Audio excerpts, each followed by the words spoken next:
everyone, and welcome to the Identity Security Solution Show, the place for all things SailPoint products and solutions. I'm your host, Alex Leemon, and today with me, I have Mr. Lalit Choda, or also known as Mr. NHI. How are you? I'm very well, thanks.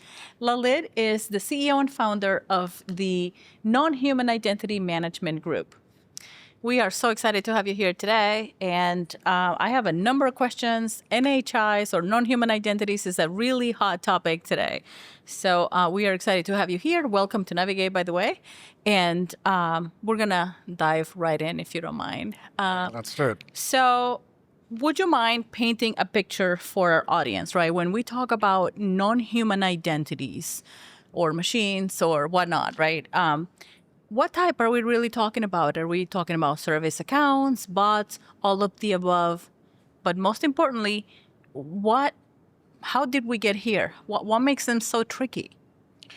Yeah, so look, non-human identities, or also referred to as machine identities, are the accounts, the identities that are used to operate all of your IT infrastructure. Mm-hmm. So literally everything that runs around the world sort of automatically relies on a non-human identity to operate, authenticate, and interact with other services.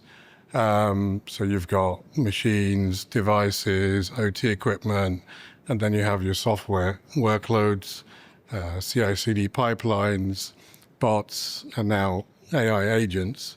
But in terms of NHIs, there's sort of two main buckets. Mm-hmm. There's kind of like what people would call maybe the legacy static credentials. Yes. And they would be things like passwords, API keys, tokens, service accounts. Mm-hmm. And then more modern IAM, you've got then sort of things like OAuth 2, OIDC, SVIDs, mm-hmm. IAM roles. Right. So these are the identities that are used to operate, all of our infrastructure in an automated way, mm-hmm. without any human intervention. Great. Well, it sounds like it's a varied group of things, right? There's secrets, there's identities, accounts, all sorts of things.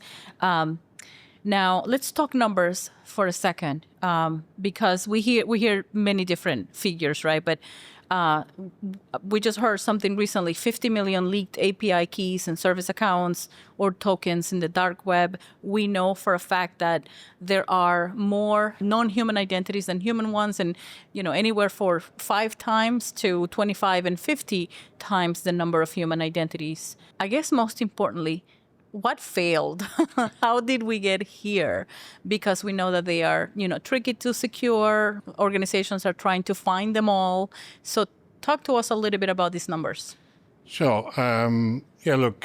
Most people will quote 25x to 50x mm-hmm. in terms of humans to non-humans. And then with now agentic AI, that's going to just increase dramatically. Right. What's failed? I'm not sure anything's failed, but right. I think what's happened is in the industry over the last 15, 20 years, we've seen huge hyper-fragmentation in the environment. Right. Before it was about protecting, your internal on-prem mm-hmm. systems. And now that things have gone highly distributed, we've got multi-cloud, we've got SaaS, API-based services, and then also with microservices and containerization, that's caused a huge proliferation in the need to have NHIs. Sure. And then we talk about something called secret sprawl. Mm-hmm. So now, before, the secrets, the credentials were just in-house within your organization, but now with that highly distributed environment, cloud, SaaS, a lot of these credentials are sort of out in the wild. So one of the stats, 23.7 million mm-hmm. secrets were found in public GitHub repos. So that's really the challenges kind of people have needed to use and grow their NHIs, but they haven't thought about a security-first approach. Because really managing and securing NHIs is very, very difficult. Right. Indeed. So thank you for that. I know you're a practitioner, right? And you've been in this space for quite a bit of time. So let's talk a little bit more in practice, right? Advice for practitioners.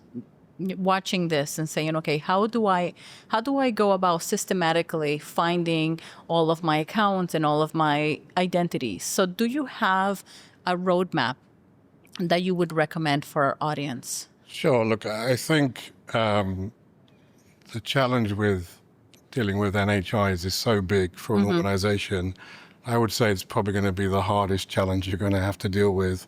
And now with agentic AI Right, coming exactly. there, you have to really look at this kind of holistically and come up with a strategy of how you're going to tackle this huge elephant in the room. Sure. For most organizations, this is going to be a multi-year program, 2, 3, 4 years.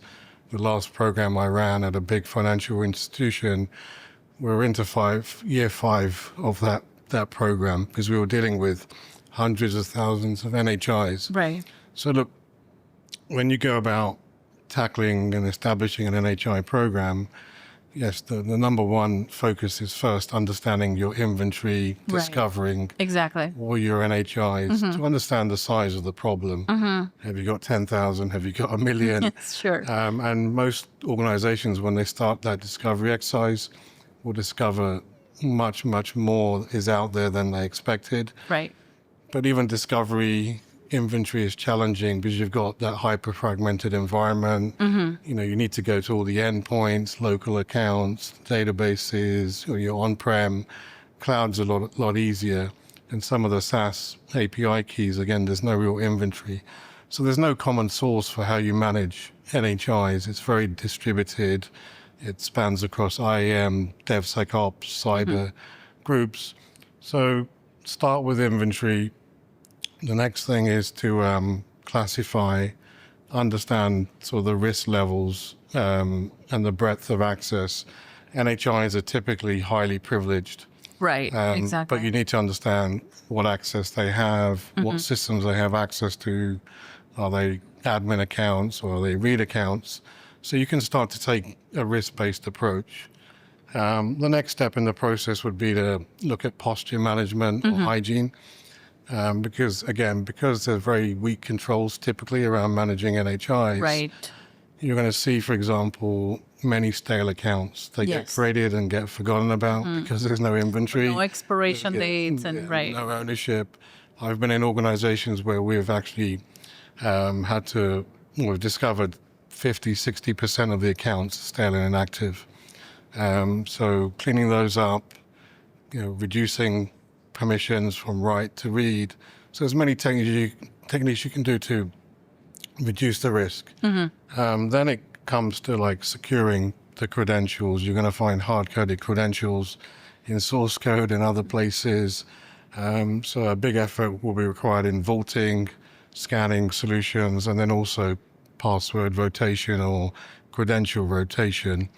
You then need to move on to monitoring controls to understand who's using the NHIs. And surprisingly, humans within your organization use them all the time. So it's very important to stand up a monitoring control. Right. Right. And then finally, you need to look at more modern techniques around sort of dynamic ephemeral credentials, stop people checking in code at runtime. So then it's moving from that detective to preventative kind of model. So that's kind of the typical life cycle we recommend for organizations. No, that makes sense. And I think my biggest takeaway from what you just said is you have to look at this as a program. You said the word program, not a project, because I think that's a lot of the expectation from organizations that this will be a project. Not necessarily a one and done, but it will never be that. I think it has to be a continuous program for sure. Now, if we think about AI agents, right? It's a new identity. It's a new thing. We're still trying to figure out, okay, what are going to be the implications? Does anything change from a tooling perspective? Like, what should organizations be looking into today? Are there obviously new threats, but maybe talk a little bit about, what we might expect from the threat perspective. Does that require a new tool or a new investment? What should they be looking at? Yeah, look, that's quite a lot to cover there. In terms of the question, I think from a threat standpoint, we're already seeing the use of AI, LLM technologies to mount attacks on organizations. So clearly, the threat actors, the hackers are definitely leveraging AI to sort of now move much, much faster in discovering and compromising credentials. So clearly, from a threat landscape, I guess there's going to be an evolution in tooling that can deal with sort of monitoring, controls, detecting. But I think really we need to move more towards a real-time threat protection model. Right. Not just detect, but by the time you detect, it's too late. You need to stop these things in its tracks. Now, clearly, with the way AI agents can be very adaptive, how can they're not very deterministic, so looking at common patterns, isn't really going to work for the agentic AI world. Look, in terms of sort of technologies, tooling, I guess the biggest breakthrough in helping standardize the development of AI agents is MCP, Model Context Protocol. Right. That provides a standard way for AI agents to kind of communicate, interact with other services and data sources. So look, standards are evolving, but it's such a fast moving environment. I think my main guidance would be take it slow.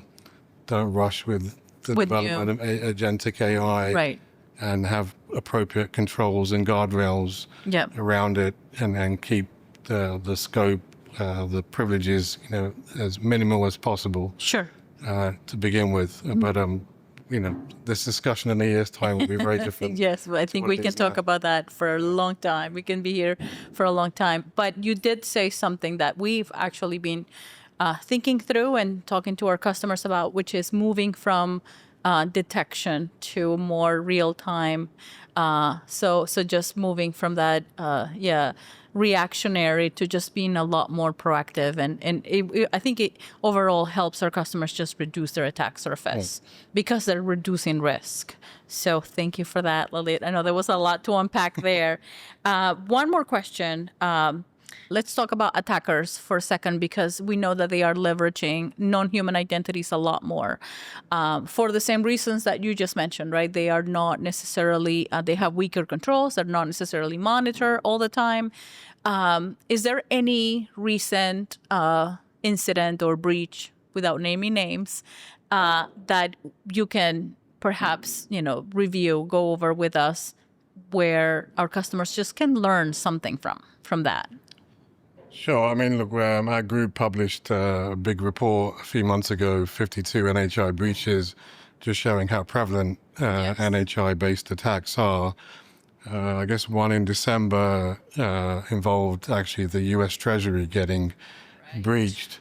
There was a particular PAM solution that was being used by the Treasury, and there was an exposed API key that the threat actors were able to take advantage of to get into remote support SaaS solution. And once in, they were able to change the local account passwords and then do the typical things of exfiltration. So that was a huge, huge compromise, that woke up the industry. What are some of the lessons learned? Clearly, API keys are probably one of the most compromised types of credentials. In essence, they're just a password. Right. So being able to discover them, based on what we talked about earlier, becomes very easy for the hackers. Best practices around regularly rotating these keys are really important. It's important to make sure that they're secure, not hard-coded in public repos, vaults, and other solutions, and make sure there's proper segregation, that you don't use the same key for all of your deployments with all of your customers. But look, really, you need to move more away from static credentials to just-in-time, zero-standing privileges, and that's really going to be the only way you're going to be able to address these problems. Lalit, that is a really good point. And in a way, my key takeaway here is twofold, right? One is all of the things you just mentioned are really foundational, right? Vaulting, segmentation, all of those things are things that we have been hearing for a while. So somehow we have to help organizations continue to go back hygiene and work on the foundational things. The basics. Exactly, the basics. But also moving into more dynamic, just-in-time, to be able to keep up with the new threats that are coming. So great points. Thank you so much for being here today and giving us a little bit of your wisdom on non-human identities. It's always a pleasure. It was a pleasure. Thank you. Thank you. Thank you so much, everybody, for watching, for tuning in. And if you are interested in watching more episodes, please visit cellpoint.com. Thank you.